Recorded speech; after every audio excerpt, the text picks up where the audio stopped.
Hello, everyone! Welcome back to Talking Easy channel, where we make learning English simple and fun. I'm Ella. And I'm Alex. Hello to all our wonderful listeners around the world. It's so nice to be here with you today. It really is, Alex. I always enjoy our conversations. Me too. So, Ella, how are you feeling today? I'm feeling really good. Thank you. I'm excited about today's topic. How about you? I'm doing great. I'm very excited too because today's topic is very useful. Oh? What are we talking about today? Today, we're going to talk about money. Money! Wow, that's an important topic. We all use money every day. Exactly.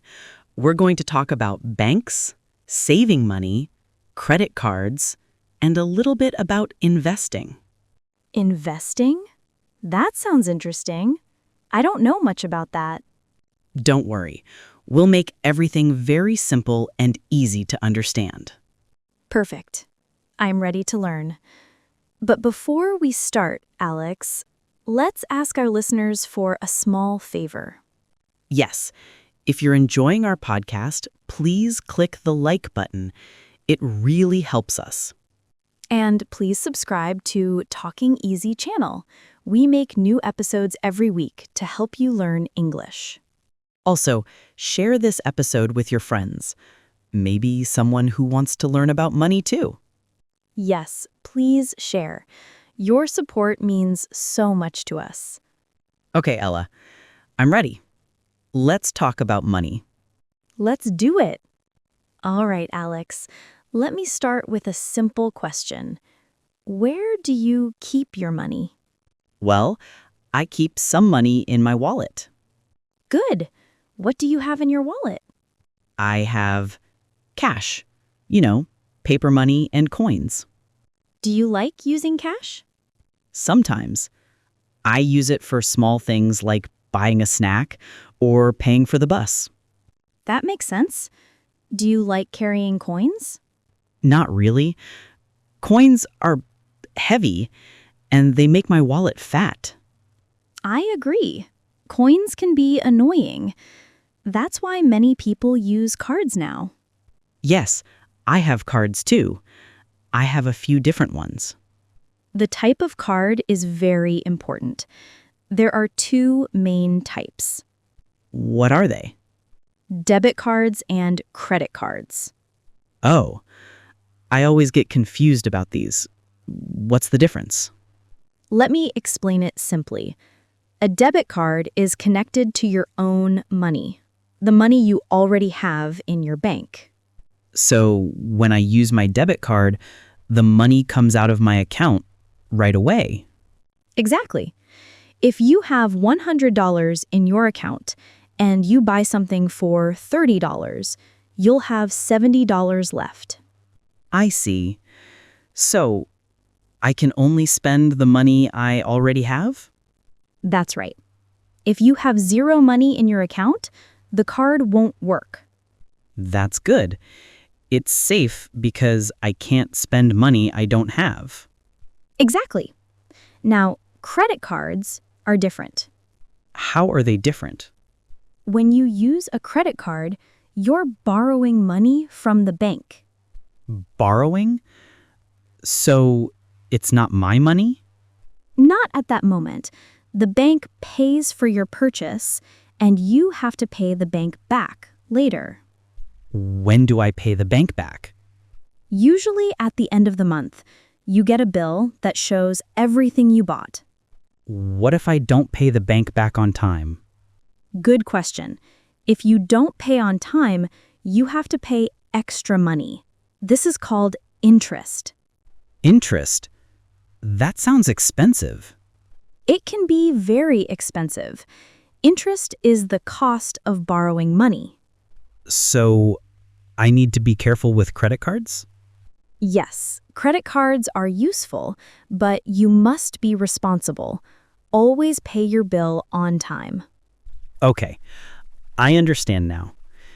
Debit cards use my own money. Credit cards use the bank's money, and I pay it back later.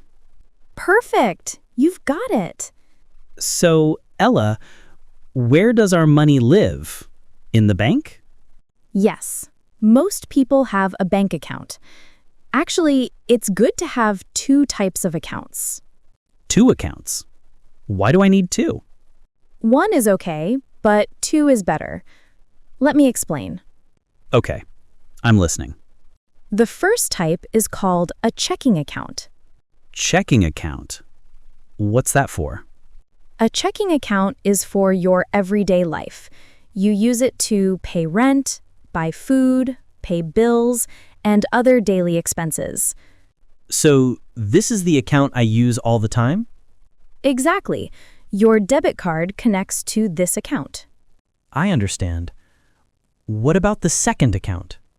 The second type is called a savings account. Savings. I like the sound of that. Me too. A savings account is for keeping money safe. You don't touch this money every day. So I just put money in and leave it there? Yes, it's for the future. Maybe for an emergency, or a vacation, or buying something big. That makes sense. Checking account is for today. Savings account is for tomorrow. Perfect. You understand it completely. Why is it important to have 2 separate accounts? Good question. If all your money is in one place, it's very easy to spend everything. That's true. When I see money, I want to spend it. Everyone does. That's human nature. Separating your money helps you save. Ella, do you have tips for saving money? It's hard for me sometimes. I have a great tip. It's called the 24-hour rule. The 24-hour rule? What's that? It's for when you want to buy something expensive. Something you want, but don't really need. Like what? Like a new TV, new shoes, or a new phone. Okay, so what do I do?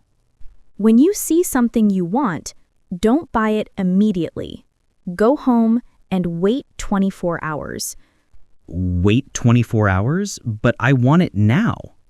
I know, but trust me. After 24 hours, you might think differently. What do you mean?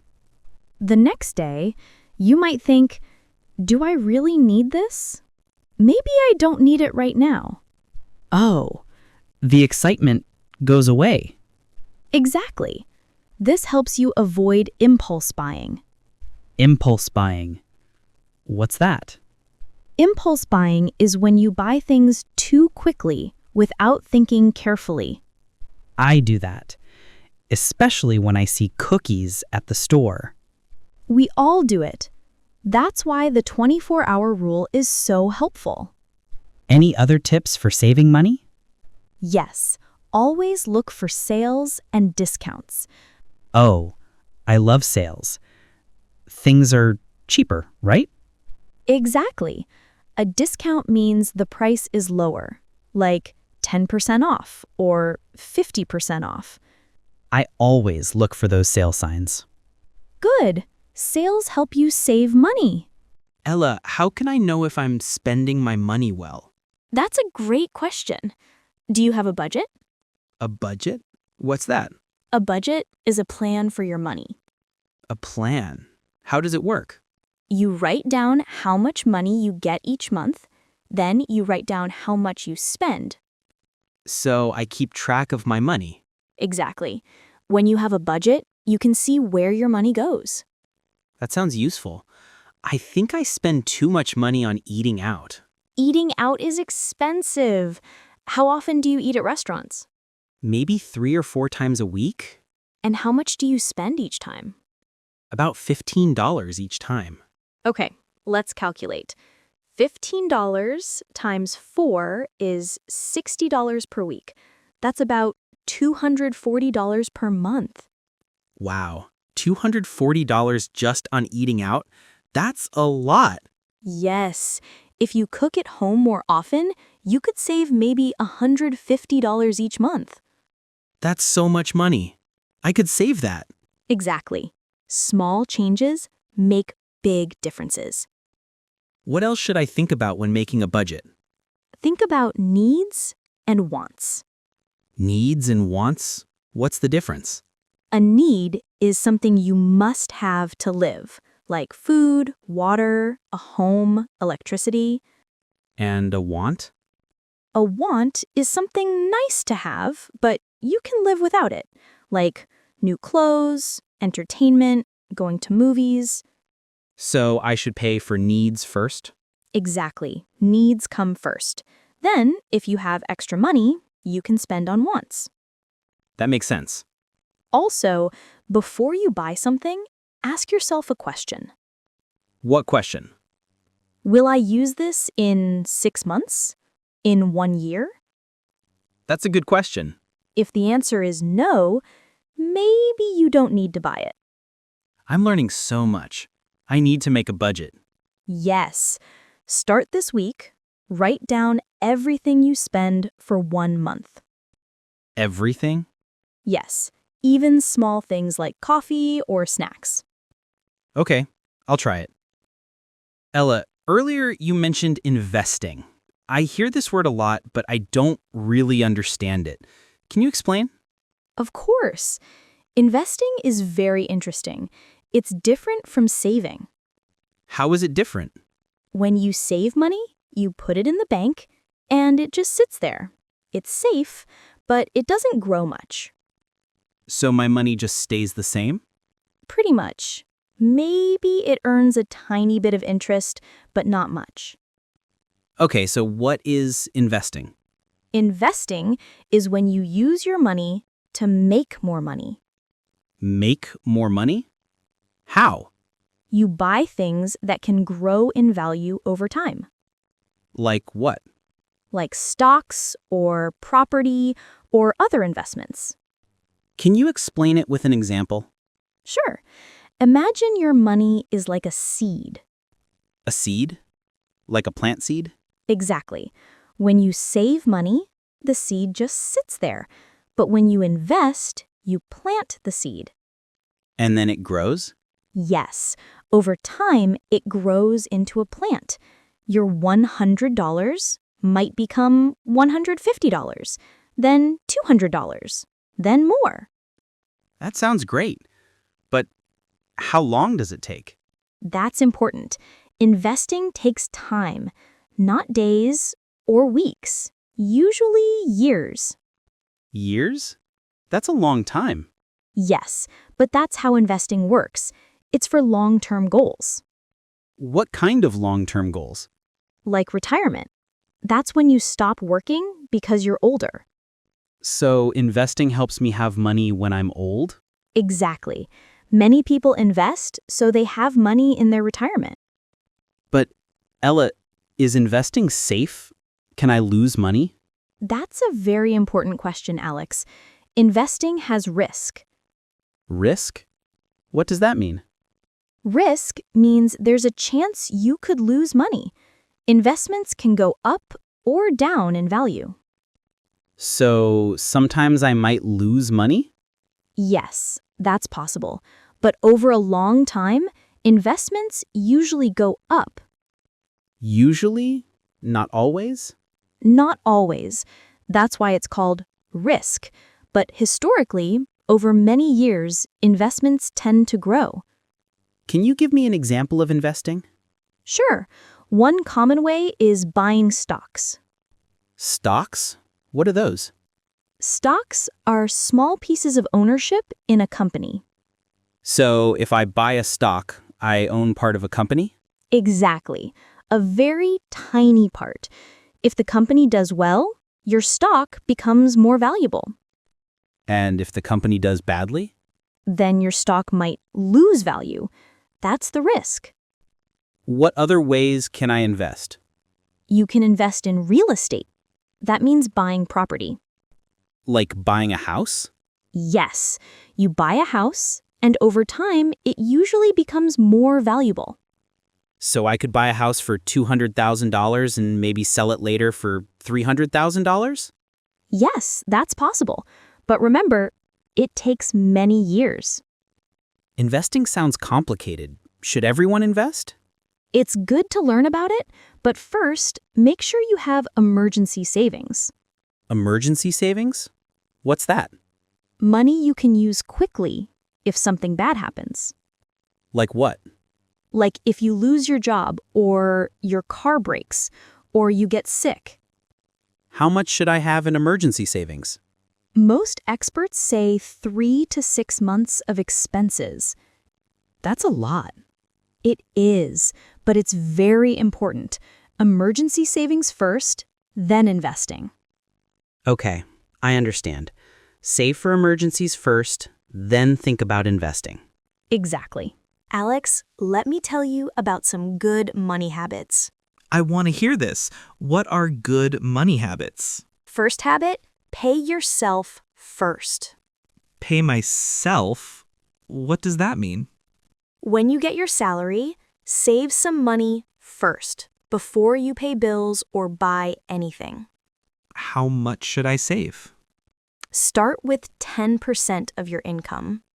10%? So if I earn $2,000, I should save $200. Exactly. Put that $200 in your savings account right away. Before I spend anything else?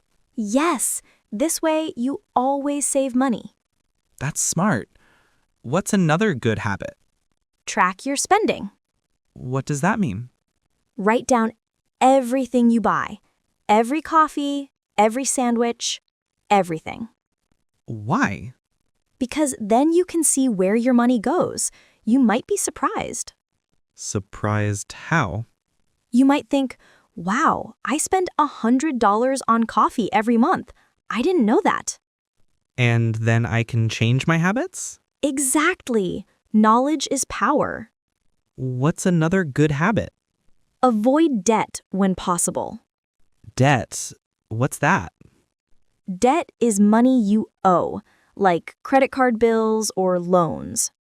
Why should I avoid it? Because debt costs money. Remember interest? You have to pay extra. So I should only borrow money if I really need it? Exactly. For big things like a house, debt is normal. But for small things, try to use your own money. That makes sense. Any other habits? Yes, set financial goals. Financial goals? What's that? It means deciding what you want to do with your money in the future. Like what? Like, I want to save $5,000 for a vacation next year, or I want to buy a car in 3 years. Oh, having a clear goal. Yes, when you have a goal, saving money feels easier. Why? Because you know why you're saving. You have a reason. That's true. I want to save for a vacation. That gives me motivation. Exactly.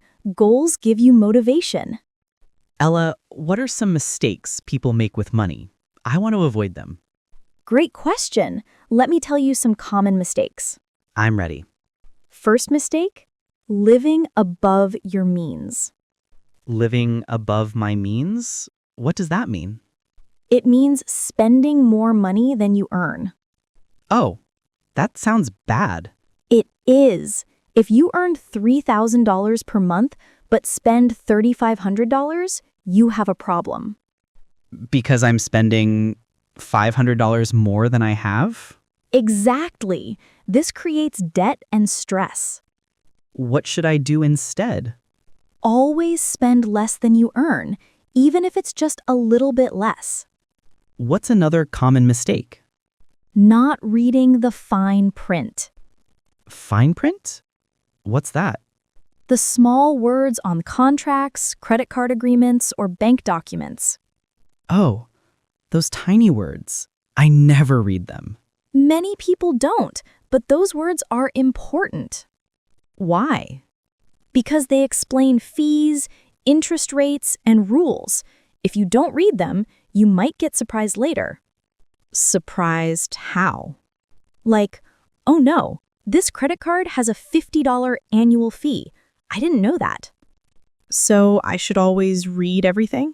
Yes, or at least ask questions about things you don't understand. What's another mistake? Not having insurance. Insurance? What kind? Health insurance, car insurance, home insurance. Why is insurance important? Insurance protects you when something bad happens. Like what? Like if you get sick, or your car crashes, or your house floods. Those things are expensive. Very expensive. Without insurance, you might have to pay thousands of dollars. Wow. So insurance is important even though it costs money. Yes, it's like a safety net. Any other mistakes? Yes, not asking for help. What do you mean? Many people feel embarrassed to ask questions about money. That's true. Sometimes I feel stupid asking questions. But that's wrong. It's okay to ask questions. It's smart to ask questions. Who can I ask? Bank employees, financial advisors, or even friends who are good with money. So asking for help is a good thing? Absolutely. No one knows everything. We all learn from each other. Ella, should we teach children about money? Yes, it's very important to teach kids about money. When should we start? You can start when they're very young, even 5 or 6 years old. What can we teach them? Start with simple things. Teach them that money has value. How? Give them a small allowance, maybe $5 per week. And then what? Teach them to divide it into 3 parts. 3 parts? Yes, saving, spending, and sharing. Oh, that's a good idea. Can you explain each part? Sure, saving is for the future. Maybe they want to buy a toy later. Okay. What about spending? Spending is for now. They can buy something small right away. And sharing? Sharing is for helping others. Maybe give money to charity or help a friend. Wow, that teaches kids good values. Exactly. They learn that money isn't just for themselves. What else can we teach kids? Teach them to compare prices. How? When you go shopping, show them. Look, this juice costs $2 and this one costs $3. Which is better value? So they learn to think about money? Yes, they learn that not all prices are the same. That's smart. Kids need to learn these things. Absolutely. If we teach them young, they'll be good with money when they're adults. Ella, this has been such a helpful episode. I learned so much today. I'm so happy to hear that, Alex. Let's review what we talked about. Okay, first, we learned about debit cards and credit cards. Yes, debit cards use your own money. Credit cards borrow money from the bank. We also learned about 2 types of bank accounts. Right. Checking accounts for daily use and savings accounts for the future. We talked about the 24-hour rule too. Yes. Wait 24 hours before buying expensive things you want. And we learned about budgets. A budget is a plan for your money. It helps you see where your money goes. And we also talked about investing. Yes, investing is when your money grows over time, but it has risk, And we learned about good money habits. like paying yourself first, tracking spending, and setting goals. We also talked about common mistakes. Yes, like living above your means and not reading the fine print. And we even talked about teaching kids about money. That's right. It's important to teach kids early. I feel much more confident about money now. That's wonderful, Alex. Remember, managing money is a skill. Anyone can learn it. You're right. I'm going to start making better money choices today. That's great, Alex. Small steps lead to big changes. Before we finish, we should ask our listeners a question. Yes, we have a question for everyone. Tell us in the comments, what's your biggest money challenge? Is it saving money? Spending too much? Understanding investing? We want to know. Share your challenge in the comments. And please, if you enjoyed this episode, subscribe to Talking Easy channel. Yes, click that subscribe button and share this episode with your friends. We want to help more people learn English and understand money better. Thank you so much for listening today. We hope this episode was helpful and easy to understand. Remember, be smart with your money. Save a little, spend wisely, and plan for your future. Your future self will thank you. See you next time on Talking Easy channel. Goodbye, everyone. Bye!